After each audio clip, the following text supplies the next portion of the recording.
Before we begin, take a moment to subscribe to the channel, like this video, and share it with someone who still treasures family memories. Every story here is inspired by the moments, sacrifices, and lessons that connect generations. Now let me tell you about the day my daughter-in-law threw my grandson's baby blanket into the trash and nearly changed our family's future forever. The day my daughter-in-law threw my grandson's baby blanket into the trash was the day my son almost lost everything he thought he owned. I did not know that yet, of course. All I saw was a faded mint green blanket disappearing into a black garbage bag, while my daughter-in-law stood in my kitchen acting as if she were doing everyone a favor. My name is Lorraine Whitaker. I am 72 years old, and for most of my life, I believed that if you loved people enough, they would eventually understand the value of the things you protected. I was wrong. The morning began with the sharp smell of lemon cleaner and the sound of cabinet doors slamming. Kelsey had arrived before 8 o'clock carrying 3 plastic storage bins, a label maker, and the kind of determined smile that usually meant somebody else's memories were about to become clutter. "We are finally getting this place organized," she announced. Organized. That was her favorite word.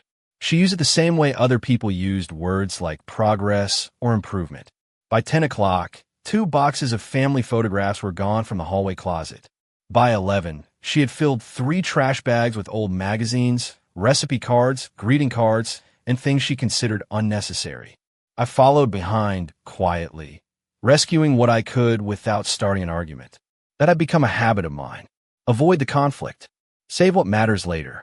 It was not courage. It was survival. Then I saw it. The blanket. Folded once. Tossed carelessly into a garbage bag beside a broken lamp and a stack of expired coupons. For a second, I honestly thought I was mistaken. My eyes were not as sharp as they used to be. But then I noticed the tiny hand-stitched edge along one corner. My stitching. My hands suddenly felt cold. "Kelsey," I said softly, "why is Owen's baby blanket in there?" She barely looked up from the cabinet she was cleaning. "Because it is old, Lorraine." She said my name the way a manager speaks to an employee who is slowing down production. Nobody uses it anymore. Nobody uses it anymore. Such a simple sentence. Such a terrible way to measure value. I walked closer. The blanket looked smaller than I remembered. 30 years of washing had softened the fabric until it felt almost weightless. I could still remember sitting beside a hospital window, sewing that blanket while waiting for my grandson to come home for the first time. I remembered the fear, the hope, the promise I made to myself that I would always be there for him. "Owen loved that blanket," I said. Kelsey laughed lightly, not cruelly. Somehow that made it worse. "Owen is 18 now. Trust me, he is not sitting around worrying about an old baby blanket."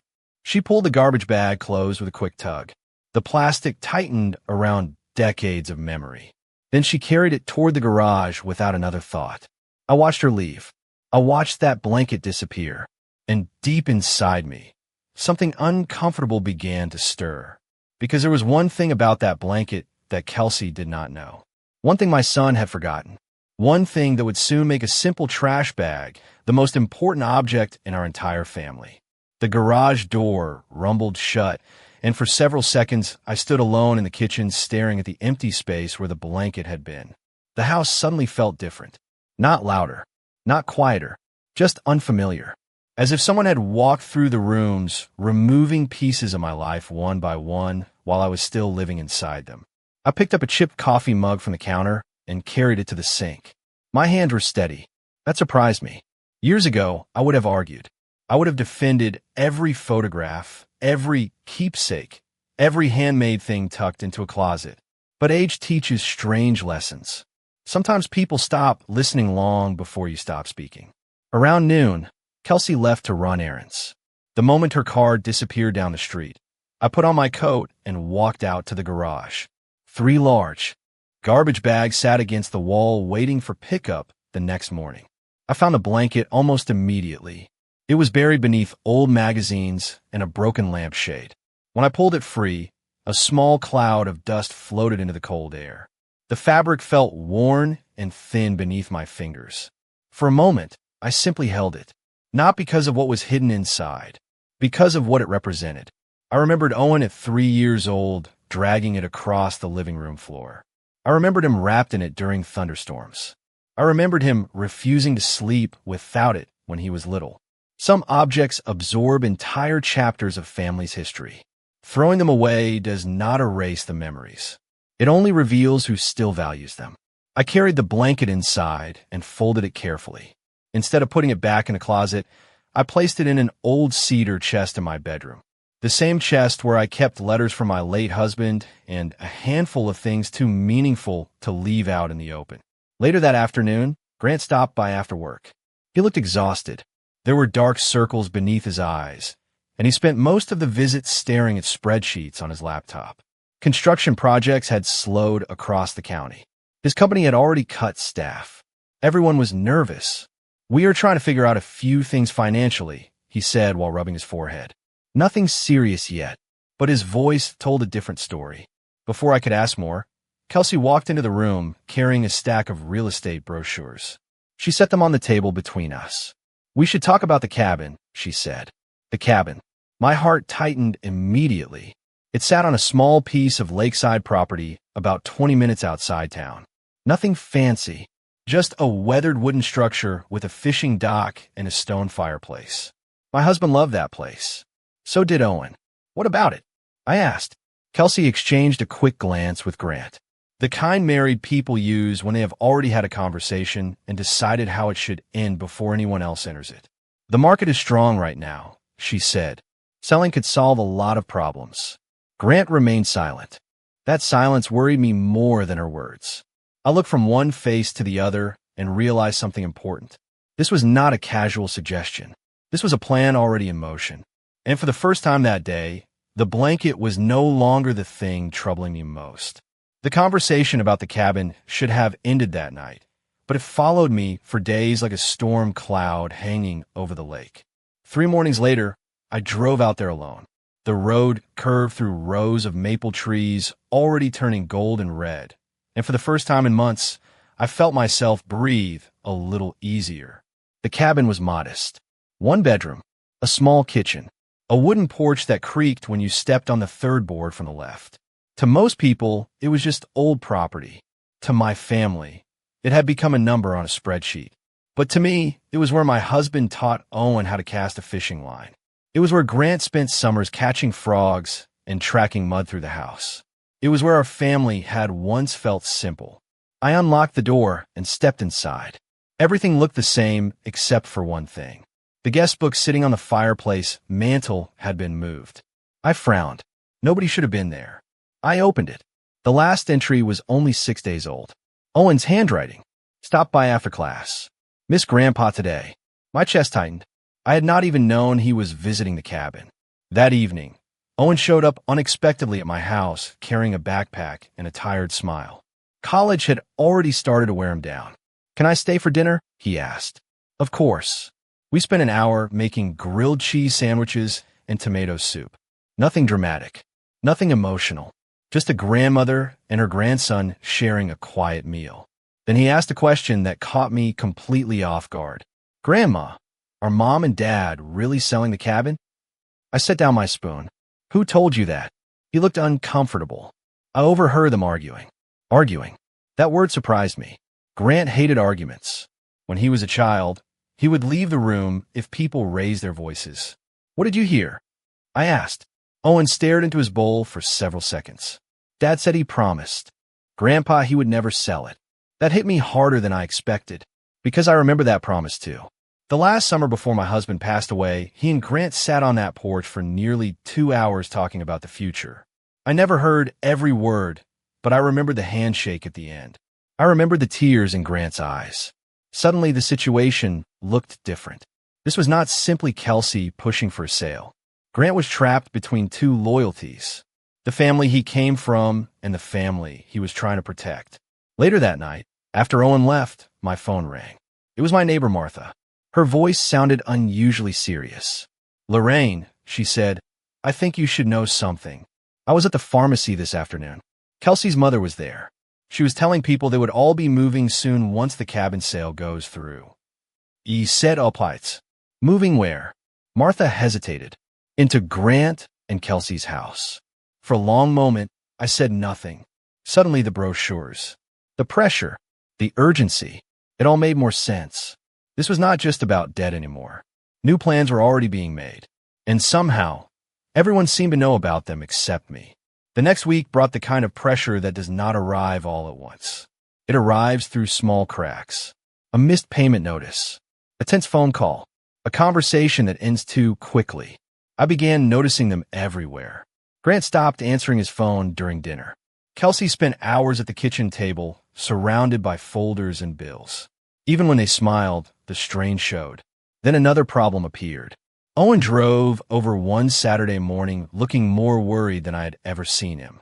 He normally carried himself with quiet confidence, but this time he looked exhausted. "Grandma, can I ask you something?" he said. We sat on the porch with 2 mugs of coffee between us. The lake breeze carried the smell of fallen leaves across the yard. Of course. He hesitated. "If someone cannot pay for next semester, do colleges let you take time off?" My stomach sank. "Are you thinking about leaving school?" He stared at the wooden deck beneath his feet. "Not because I want to. Dad has been helping. With tuition. But things are getting tight. I heard Mom talking about loans. I do not think they have enough." For several seconds I could not speak. The cabin. The brochures. The pressure to sell. Suddenly, it was not just about preserving family history. Real lives were being affected. Real sacrifices were being considered. Later that afternoon, I drove into town for my prescription refill. While waiting, I ran into Douglas Pierce, the attorney who had handled several legal matters for my husband years ago. We exchanged polite conversation at first. Weather, retirement, the usual things. Then he asked a question that caught me off guard. "Have you heard anything about the cabin property recently?" I frowned. "Why?" He looked surprised. "Someone contacted my office requesting copies of historical records connected to that parcel." My pulse quickened. "Who?" Douglas adjusted his glasses. "I cannot discuss clients, Lorraine, but I can tell you the request came with unusual urgency." Unusual urgency.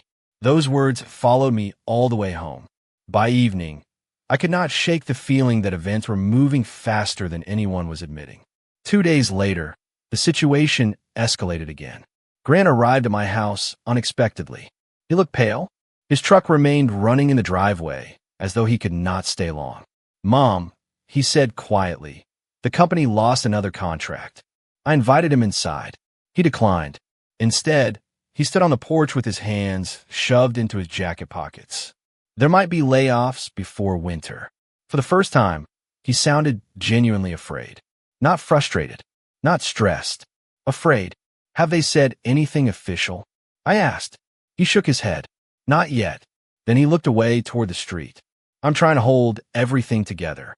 That single sentence hurt more than any argument, because suddenly I could see the weight he was carrying.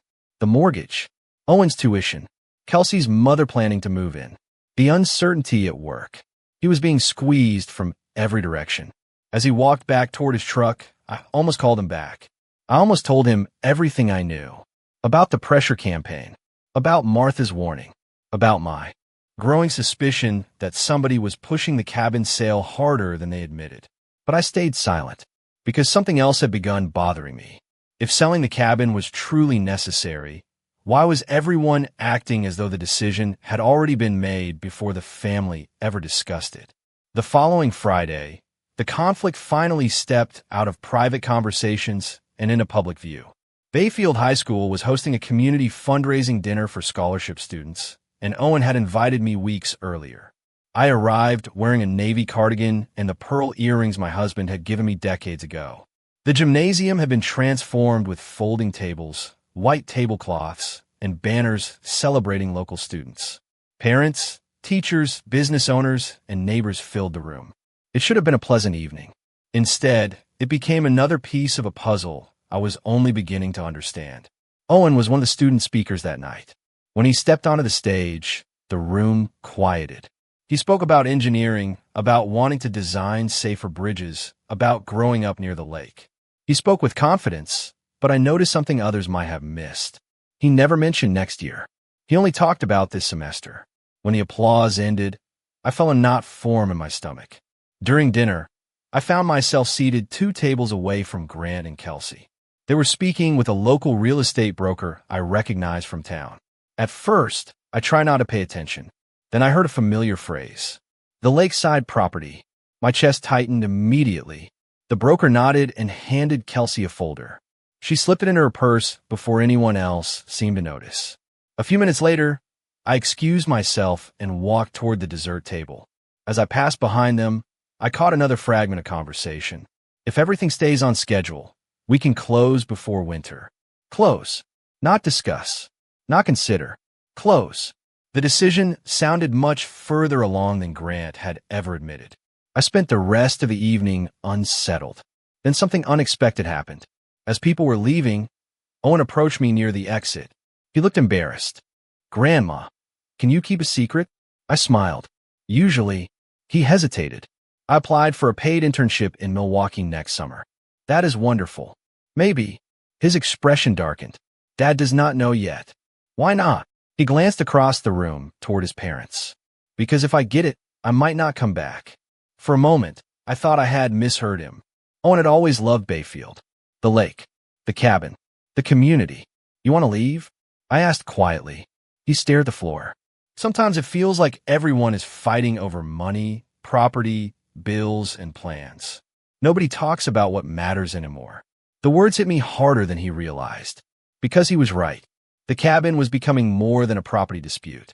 It was beginning to pull people apart. Later that night, after I returned home, I found an envelope tucked between my screen door and the frame.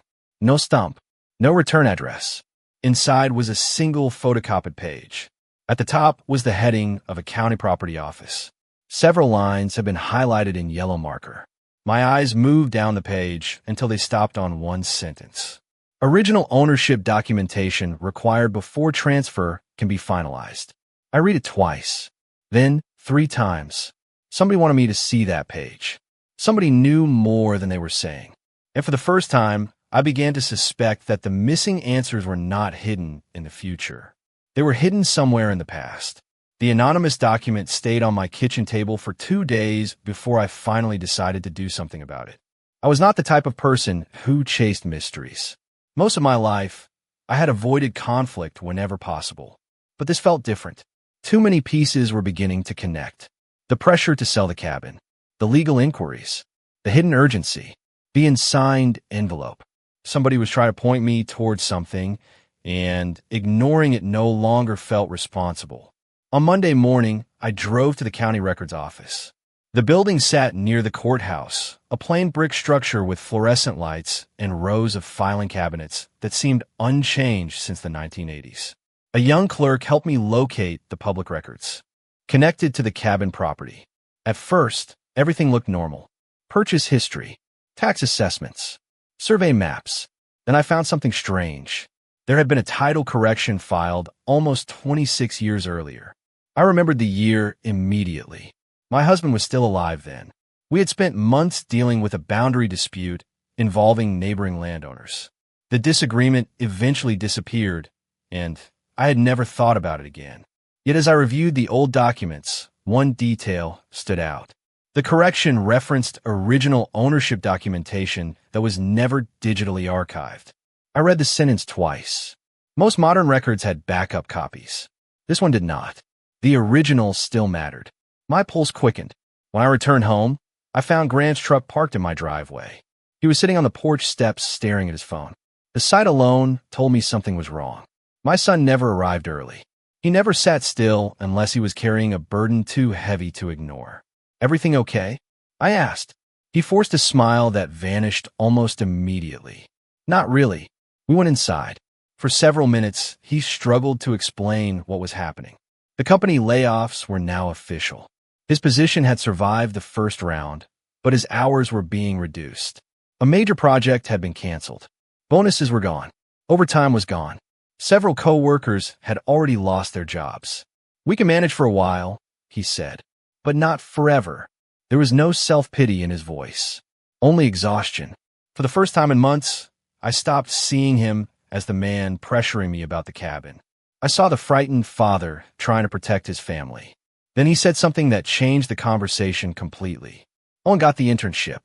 I blinked. What? A small smile appeared. The first genuine smile I had seen from him in weeks. Milwaukee offered him a position next summer. I expected relief. Prix de celebration. Instead, Grant looked away. He does not want to tell his mother yet. The room grew quiet. Suddenly I understood. Owen was preparing to leave. Kelsey was preparing for her mother to move in. Grant was trying to hold together two futures that pointed in opposite directions. Nobody in the family was fighting over the same thing anymore. Each person was trying to solve a different problem. That realization softened something inside me. Not toward Kelsey, not yet, but toward Grant, because for the first time, I could see how trapped he felt. Then, as he stood to leave, his eyes landed on the cedar chest in my bedroom doorway. It was only a brief glance, less than a second, but I noticed it, and something about that look made my stomach tighten. Because it was not curiosity, it was recognition. That glance at the cedar chest stayed with me long after Grant left. The more I thought about it, the less comfortable I became.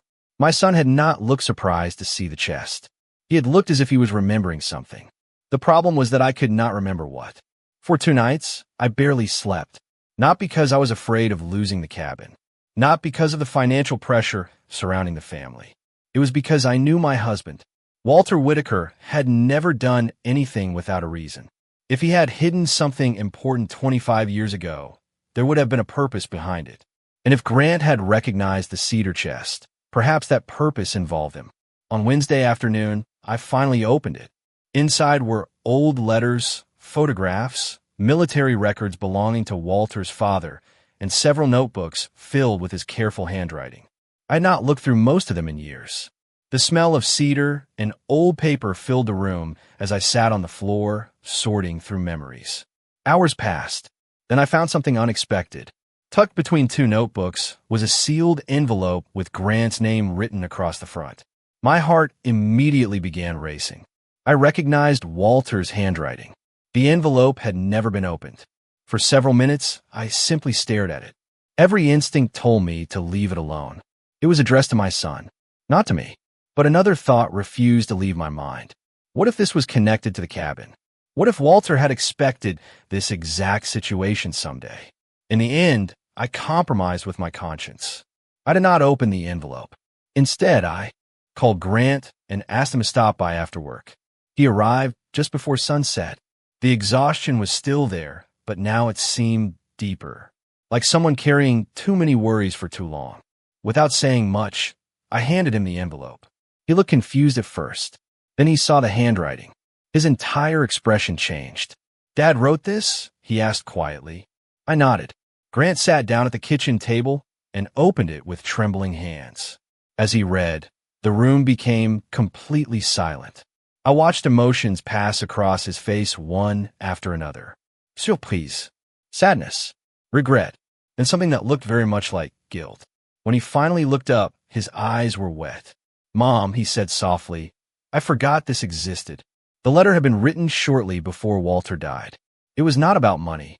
It was not about inheritance. It was about responsibility. Walter reminded Grant that family property was not valuable because of its price. It was valuable because it carried stories, sacrifices, and obligations. Near the end, one sentence seemed to hit him particularly hard.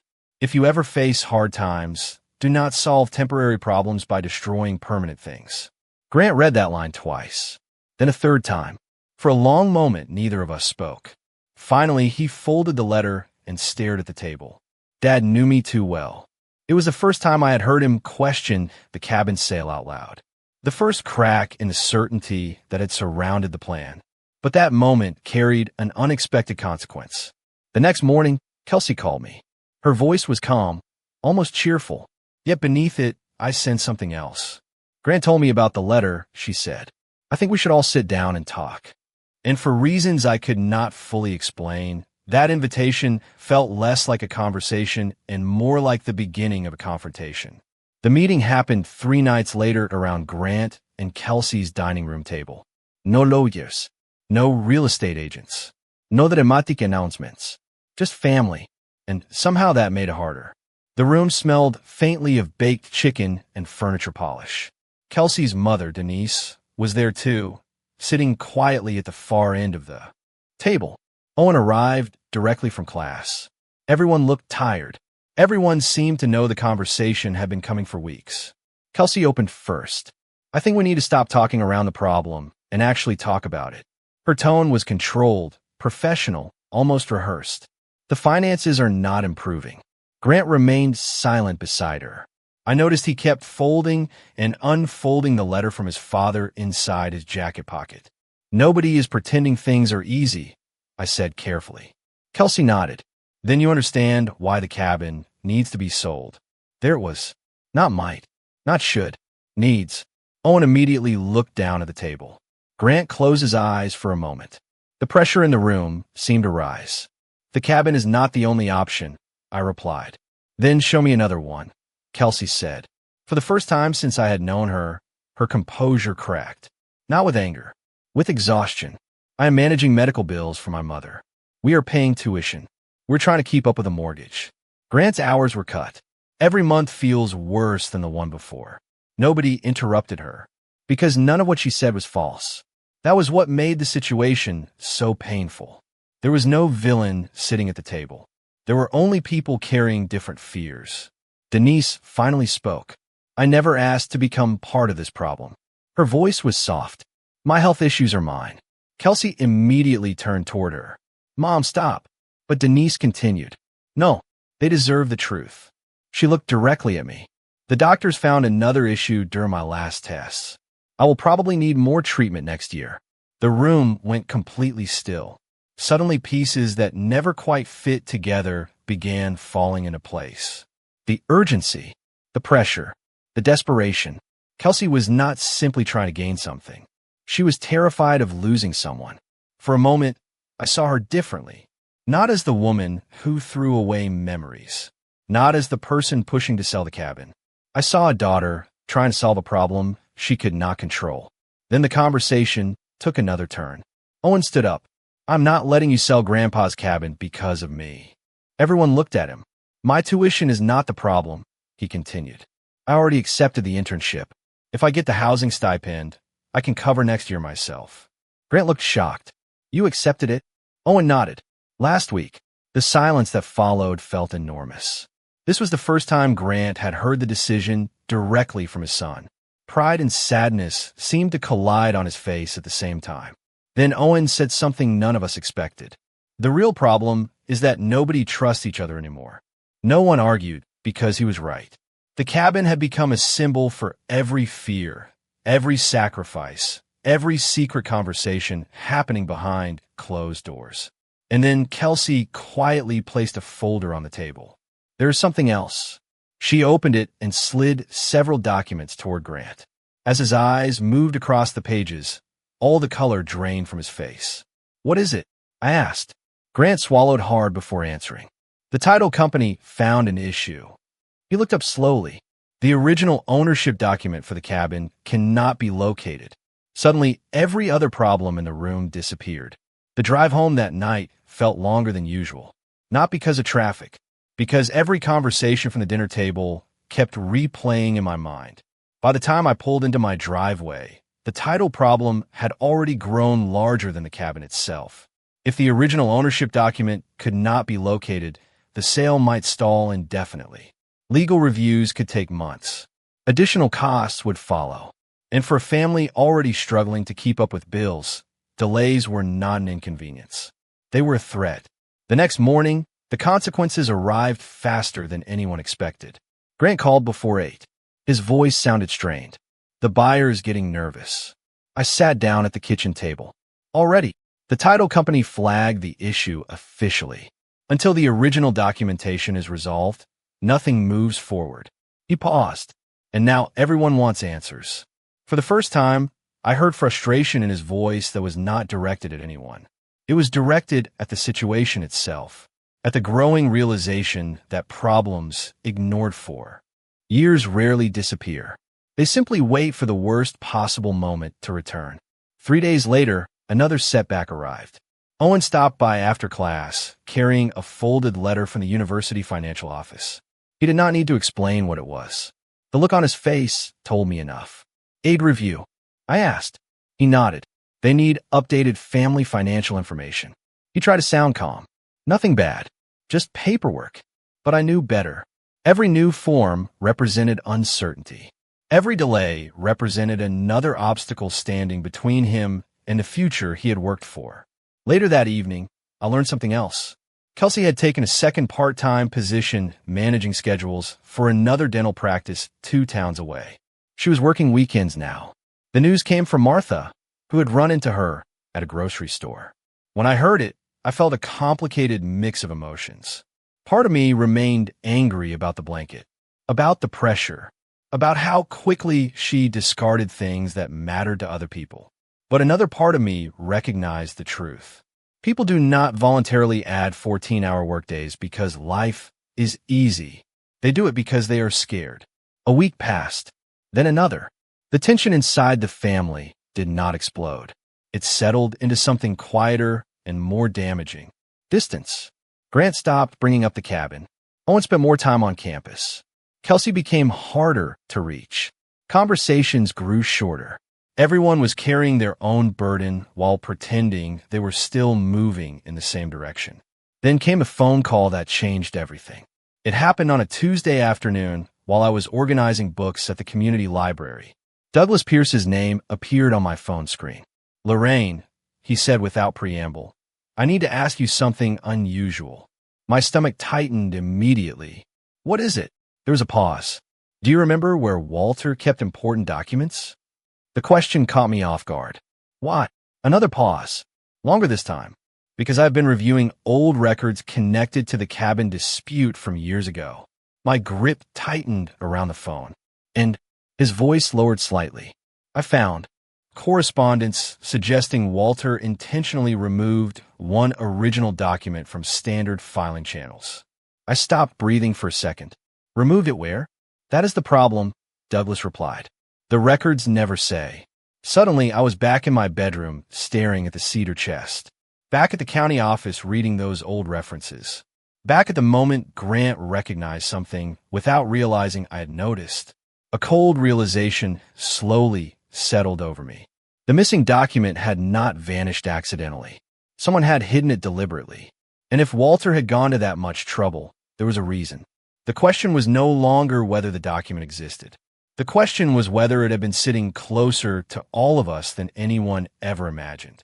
The next morning, I stopped waiting for answers to appear on their own. If Walter had hidden something, then sitting in my kitchen wondering about it would not bring it back. I drove to the cabin carrying 3 cardboard boxes, a flashlight, and a notebook. The place had accumulated decades of family history. If there was a clue anywhere, it would be there. I started in the small storage room behind the kitchen. Fishing gear, old lanterns, tax receipts, maintenance records. Most of it was ordinary. Dusty, forgotten, but ordinary. By noon, I had filled an entire box with paperwork to review later. Nothing explained the missing document. Around 2 o'clock, Grant arrived unexpectedly. He stepped out of his truck carrying work gloves and a toolbox. For a second, neither of us spoke. Then he nodded toward the cabin. "Thought you might need help." It was not an apology, not a speech, just a man showing up. That mattered more. We spent the next several hours working side by side. He cleaned out old cabinets. I sorted files. At one point, he climbed into the attic crawl space above the bedroom while I worked through boxes below. The work was slow and uncomfortable. Dust covered everything. Our backs ached. Yet for the first time in months, we were focused on the same problem instead of arguing about different ones. Near sunset, Grant lowered a wooden trunk from the attic. "Have you seen this before?" he asked. I recognized it immediately. Walter used to keep tools in it. We carried it outside onto the porch and opened it together. Inside were old notebooks, survey maps, photographs, and maintenance logs dating back decades. Nothing dramatic, nothing that solved our problem. But tucked between 2 binders, I found a yellowed envelope from 26 years earlier. The return address belonged to the attorney who handled the original property dispute. My pulse quickened. Grant leaned closer. We carefully opened it. Inside was a single letter explaining that updated ownership records had been prepared after the dispute ended. At the bottom, one sentence had been underlined by Walter himself. Original supporting documentation retained separately for safekeeping. Grant read the line twice. Separately where? He asked. I shook my head. The letter did not say. We searched until darkness made it impossible to continue. As we packed everything back into the cabin, I noticed something unusual. Grant slipped Walter's letter into his jacket pocket.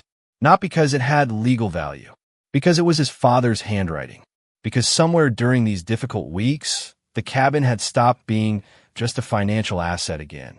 It had become personal. The next morning brought another development. Owen arrived carrying a duffel bag. What happened? I asked. He looked embarrassed. Nothing serious. Eventually, the truth came out. The internship program required several additional certifications and travel expenses before summer.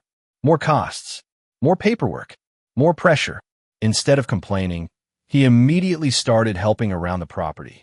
He repaired a loose porch railing, cleared leaves from the gutters, organized storage shelves in the garage. Watching him work reminded me of Walter.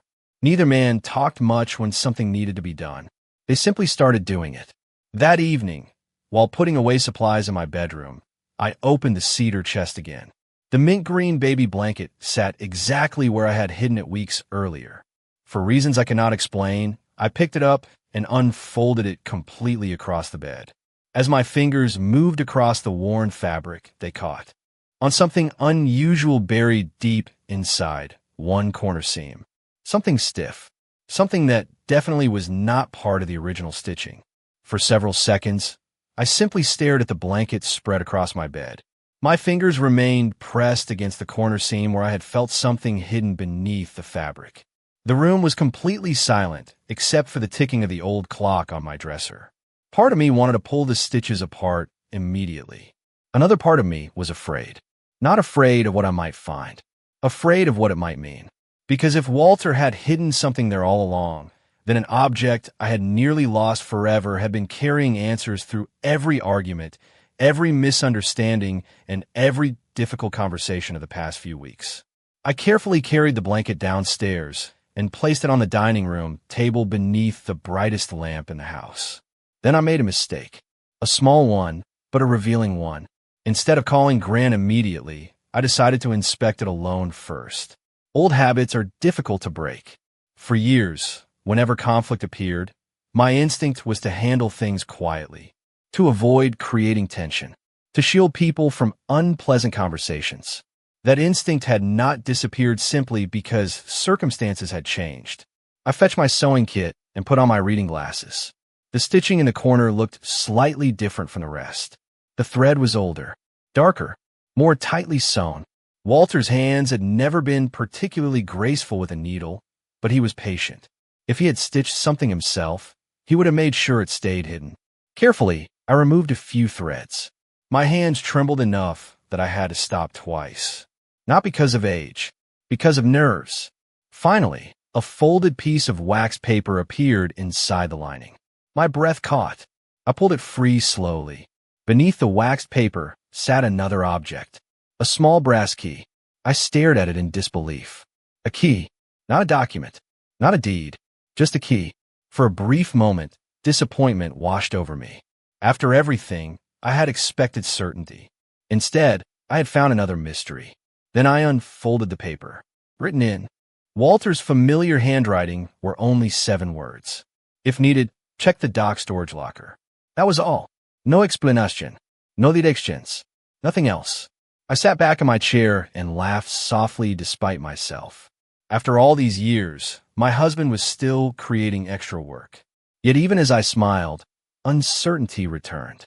The dock storage locker had not been opened in years. It sat beneath the cabin near the shoreline, a small compartment originally used for fishing equipment and boating supplies. Maybe there was nothing important inside.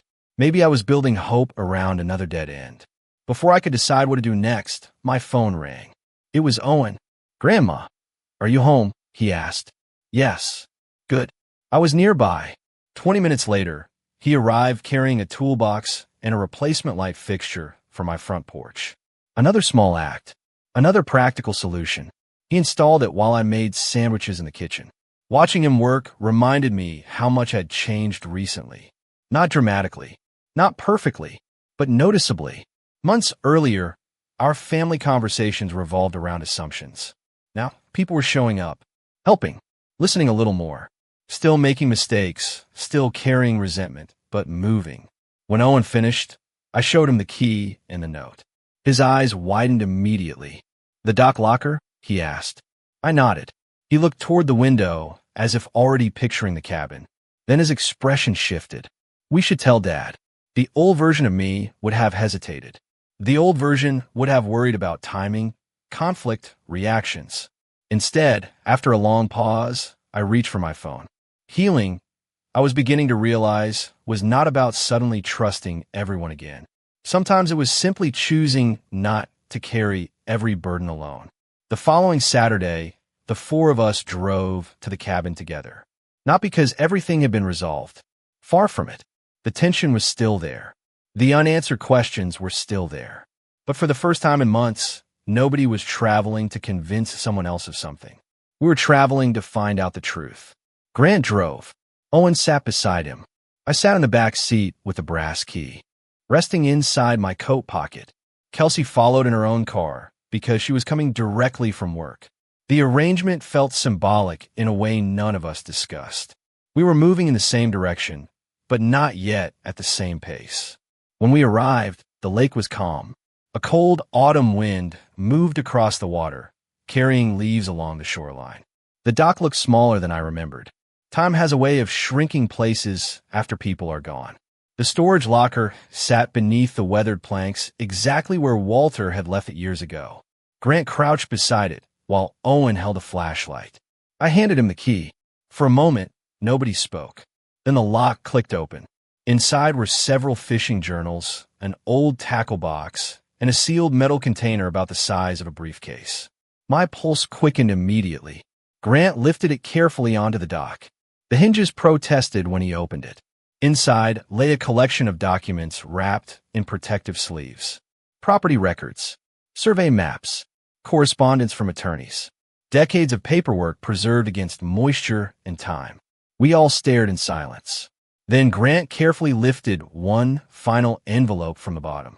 Across the front, written in Walter's unmistakable handwriting, were 4 words. Open together as family. Nobody moved.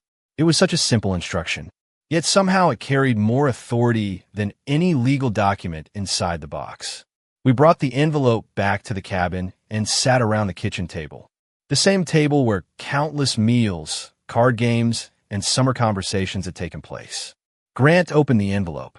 Inside was a letter. Not a dramatic confession. Not a hidden fortune. Just a letter from a husband and father who knew he would not always be there. Walter explained why he had protected the original records. The land dispute years earlier had shaken his trust in institutions. But most of the letter focused on something else entirely. Family, memories, responsibility. Near the end, one paragraph left the room completely silent. Property should never become more important than people. If this cabin ever becomes a burden, let it go. If it remains a blessing, keep it. But make the decision together. No one owns a family alone. When Grant finished reading, nobody rushed to speak. There were no dramatic tears. No instant vergiffnis. Real life rarely works that way. Instead, something quieter happened. Kelsey reached across the table and slid a folder toward Grant. "I withdrew the listing paperwork yesterday," she said. He looked at her, surprised. "You did?" She nodded. "Not because of the letter. Because I realized I stopped asking what everyone else wanted." The admission sounded difficult for her. Honest, but difficult. Then Owen quietly spoke up. "I still want the internship." "You should take it," Grant said immediately. The answer came so quickly that everyone looked at him. He smiled faintly. "Your future is not something you owe us." In that moment, I understood something important. Love was not holding people in place. It was allowing them to move forward without fear that they would lose their place in your heart. And for the first time in a very long while, sitting around that old cabin table felt less like preserving the past and more like choosing a future. Winter arrived slowly in Bayfield. The lake darkened earlier each afternoon. The tourist traffic disappeared. Snow gathered along the edges of sidewalks and fences. Life did not suddenly become easy after the discovery at the cabin. The documents solved the legal problem, but they did not erase financial stress. Grant still worked reduced hours. Denise still needed medical treatment. Owen still faced the challenges of college. Real life continued the way it always does, carrying yesterday's victories into tomorrow's worries. Yet something important had changed. People had stopped fighting alone. 3 months after the letter was found, I drove past Grant's house on a Saturday morning. His truck sat in the driveway beside Kelsey's car. Through the front window, I could see moving boxes stacked near the hallway. For a moment, old fears returned. Then I remembered. Denise was moving into a small apartment attached to a senior living complex across town. Not because anyone forced her, because she had chosen it herself after months of discussion and planning. The family helped. Her move that weekend, including Kelsey, including Owen, including me. There were no dramatic speeches. Mostly there were boxes, furniture dollies, aching backs, and too much pizza. The ordinary work of caring for people. A few weeks later, Owen left for Milwaukee to begin his internship. The morning he departed, he stopped by my house first. He carried a duffel bag in one hand and a cardboard box in the other.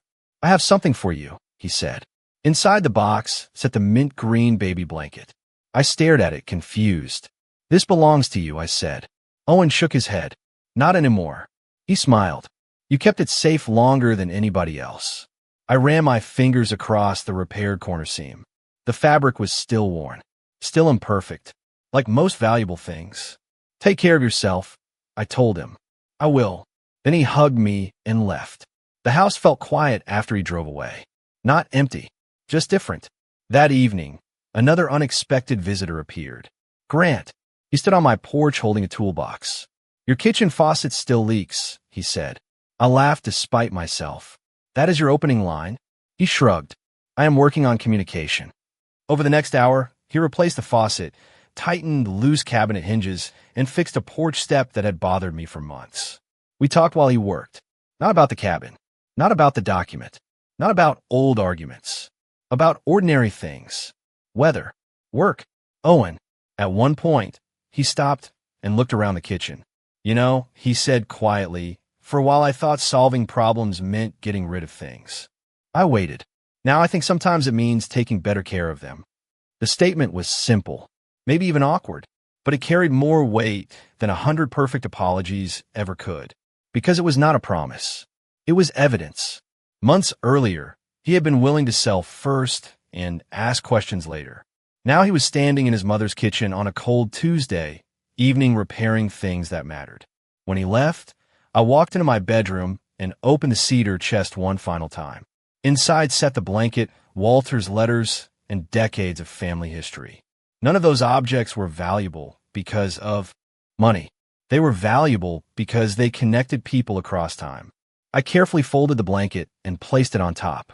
Then I closed the lid. The truth is, families do not stay together because they never make mistakes. They stay together because, sooner or later, someone decides the relationship is worth more than being right. It took us longer than it should have. We hurt each other more than we intended. But in the end, nobody was saved by a deed hidden in a blanket. We were saved by something much harder to recover once lost. The willingness to choose each other again. If this story touched your heart, please subscribe to the channel, give this video a like, and share it with your friends and family. Sometimes the most valuable things in life are not money, property, or possessions, but the memories, relationships, and love we choose to protect. Thank you for spending this time with us, and we look forward to sharing another heartfelt story with you soon.